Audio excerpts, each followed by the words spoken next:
Mesdames et messieurs, bonsoir. Notre sujet pour aujourd'hui est assez intéressant. Le sujet est dit qu'il faut payer le prix. J'aimerais que ceux qui ne l'ont pas encore fait, avant de commencer, d'abonner à ma page, de cliquer sur la cloche de notification, de commenter, de mettre la vidéo et surtout de partager. Bien, il faut payer le prix. Très souvent dans la vie, on est dans l'obligation de faire un choix. Un choix entre plusieurs alternatives. Mais comment? Dans ce genre de situation, plusieurs aspects peuvent se présenter. Soit on devrait choisir entre plusieurs choses dont on doit tenir compte de la satisfaction. Il y a certaines choses dont on agit seulement sous l'influence de l'émotion et d'autres on agit seulement par naïveté. En effet, il faut payer le prix. Il faut payer le prix pour nos décisions. Il faut payer le prix pour nos choix. Mais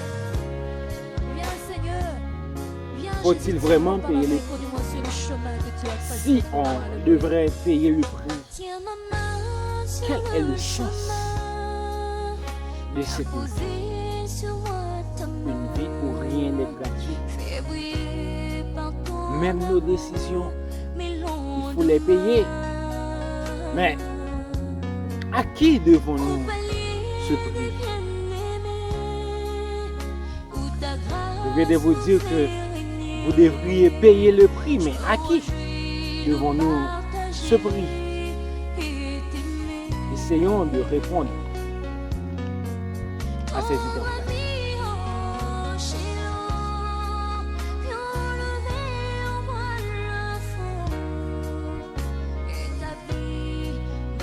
Tout d'abord, j'aimerais définir le mot prix. Le mot prix, par définition, peut être compris comme étant ce qu'il en coûte pour obtenir quelque chose. Le prix, c'est ce qu'il faut donner pour obtenir quelque chose en retour. On est tous d'accord avec cette définition qui est un peu très simple. Cependant, cette définition est un petit peu contraire par rapport avec sa définition économique. Au point de vue économique, le prix est le rapport d'échange. Le rapport d'échange entre un bien ou un service et la monnaie. Le mot prix, selon son étymologie, cela vient du latin pretium. C'est de ce mot, au latin, pretium, c'est de ce mot que le mot prix est venu. Le mot pretium signifie valeur d'une chose, argent, récompense, salaire. Ce sont tous des dérivés du mot pretium. Maintenant, payer le prix. Il faut payer le prix. Qu'est-ce que ça veut dire? Et pourquoi devons-nous payer? Si on prend une graine et on la met dans une terre ou dans un sol, ou un sol qui est sec, c'est-à-dire que le taux d'humidité est minimum, très faible, ou on peut même dire que l'humidité est absente. Qu'est-ce qui va se passer? Que pourrions-nous attendre comme résultat? Comme résultat, la germination sera extrêmement difficile, voire impossible. Car il y a des conditions qui doivent réunir pour la germination d'une graine. Pour la germination d'une graine, il y a des conditions qu'il faut remplir. Maintenant, si on prend cette même graine, on l'a mis dans un sol où le taux d'humidité est excessif, qu'est-ce qui va se passer? La germination sera-t-il possible? Maintenant, la germination, cela dépend de l'espèce en question. Il y a certaines espèces qui vont automatiquement mourir et d'autres qui vont subsister à l'humidité quand même. D'autres qui vont subsister mais pour un temps assez court. Vous voyez les deux cas qui sont présentés ici, il y a quand même des conséquences. Il y a quand même des choses futures qu'on doit attendre. Maintenant, il faut payer. Tout comme la pensée qui dit c'est à partir des fruits qu'on reconnaît les arbres. On peut dire que la situation d'aujourd'hui est le résultat de nos décisions d'hier, de nos choix d'hier. Ce que je veux dire par là, c'est que les décisions que nous prenons aujourd'hui, que ce soit par émotion, que ce soit une décision assez réfléchie, il y a des conséquences. Là, voyons quelle forme prendra les conséquences.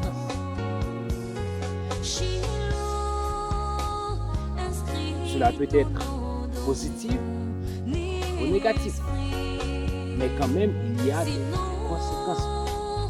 Et ceci, la question de conséquences, ce n'est pas dans une précis, dans presque toutes les disciplines de la vie courante. Nos actions d'aujourd'hui auront des conséquences. Par exemple, dans la nature, de l'agriculture, lorsque le sol est mal utilisé, cela a des conséquences comme érosion, comme lessivage. Lorsque on utilise les arbres pour préparer du charbon, c'est quand même bien. Il y a un profit économique. J'ai besoin de toi, Seigneur. Mais c'est la cause de la préjudice à l'environnement. La destruction des forêts. Cela a beaucoup de conséquences comme le changement climatique qui fait l'actualité.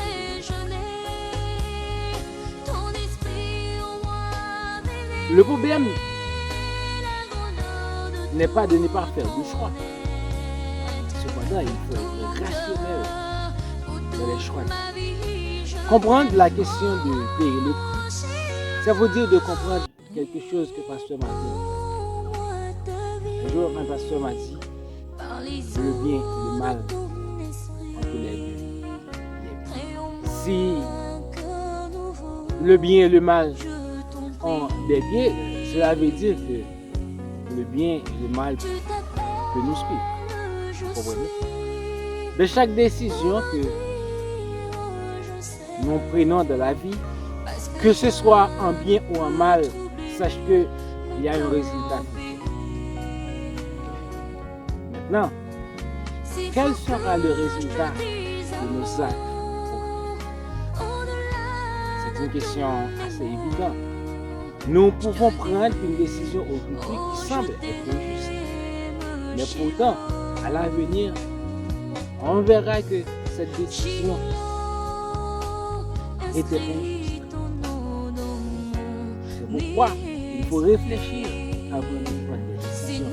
Et de nos jours, vu au désastre, des catastrophes naturelles et de mauvaise gestion qui a été fait dans le monde aujourd'hui, en essayant de réparer la situation, on parle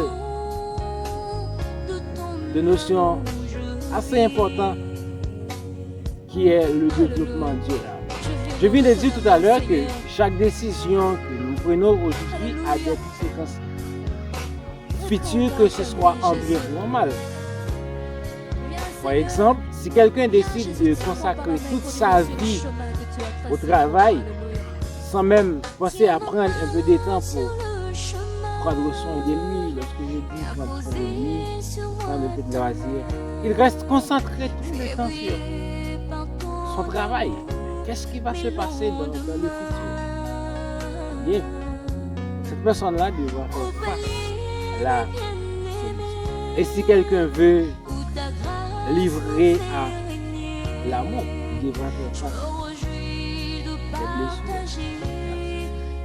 Maintenant, et si quelqu'un veut réussir ça, il doit faire face à des sacrifices. D'ailleurs, la vie, c'est une question de sacrifice pour réussir. Et cette personne-là qui veut réussir sa vie doit faire face à des sacrifices. Et parfois des sacrifices très énormes. C'est à partir de ces sacrifices, à partir d'un ensemble de risques très énormes, qui va finalement produire sa réussite. Mais pourtant, une autre conséquence est que quelqu'un pourrait faire autant de sacrifices que possible pour finalement le grand jour où il a finalement réussi un nombre de sacrifices, l'a mis dans une situation où il ne peut pas jouer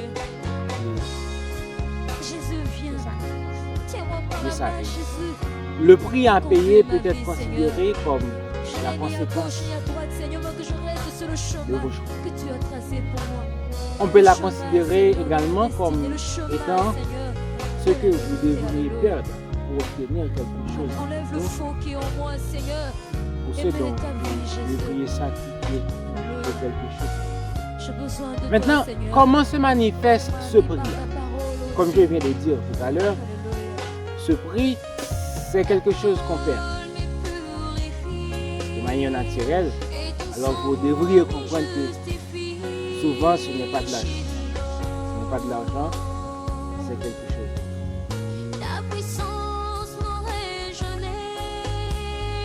Mais quelque chose quand même qu'on devrait laisser pour gagner quelque chose. C'est ça, le prix à payer.